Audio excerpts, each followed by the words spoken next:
Akalar T64 tankini qarshisida turibmiz hozir. Bu tank og'irligi 40 tonna ekan, 3 ta passajir sig'ar ekan, ya'ni ekipaj a'zosi 3 ta sig'ar ekan.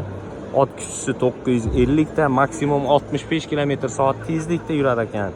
Polni baksalarka bilan 500 km gacha masofa bosib o'tar ekan. Korobkasi avtomat ekan, do'stlar.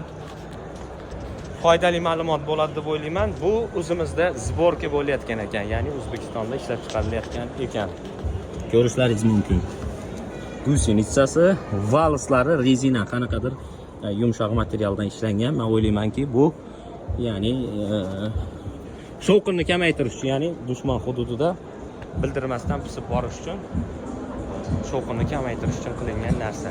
Men o'ylaymanki, endi uje bu narsalar urush jarayonida, ya'ni ommaviy axborot vositasida ko'ryapmiz, urush jarayonida unchalik asqotmaydi hozirgi kunda. Eng asqotadigan texnika hozirgi kunda harbiy texnika deyapman.